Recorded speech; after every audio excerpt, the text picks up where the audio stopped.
Hi guys नमस्कार। आज ହେଉଛି विश्व ଯୋଗ ଦିବସ। ଆପଣମାନେ ଆଜି ଯୋଗ ଦିବସ ତ ନିଶ୍ଚିନ୍ତ ପାଳୁଥିବେ, କିନ୍ତୁ ମୁଁ ଆପଣମାନଙ୍କୁ କହୁଛି ଆଜି ପାଳନ୍ତୁ ନାହିଁ, ସବୁଦିନ ଆପଣ ଯୋଗ କରନ୍ତୁ। ଫାଷ୍ଟ ଆପଣ 5 ମିନିଟରୁ 10 ମିନିଟ୍ ଷ୍ଟାର୍ଟ କରନ୍ତୁ। ଧୀରେ ଧୀରେ 10 ମିନିଟରୁ 15 ମିନିଟ୍, 15 ମିନିଟରୁ ଅଧଘଣ୍ଟା ଯୋଗ କରନ୍ତୁ। ଯୋଗ କରିବା ଦ୍ୱାରା ଆପଣଙ୍କ ଦେହ ସୁସ୍ଥ ରହିବ ଏବଂ ଆପଣ ମେଡ଼ିସିନ ଦ୍ୱାରା ବଞ୍ଚିବେ ନାହିଁ, ଆପଣ ନ୍ୟାଚୁରାଲ୍ ଲାଇଫ୍ ୱେ ଅଫ୍ରେ ବଞ୍ଚିବେ।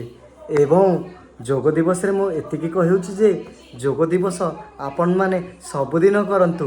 ଗୋଟାଏ ଆଜି ଯୋଗ ଦିବସ ବୋଲି ଆପଣମାନେ ଟିଭିରେ ଏବଂ ୟୁଟ୍ୟୁବରେ ଇନଷ୍ଟାରେ ପୋଷ୍ଟ କରିଦିଅନ୍ତୁନି।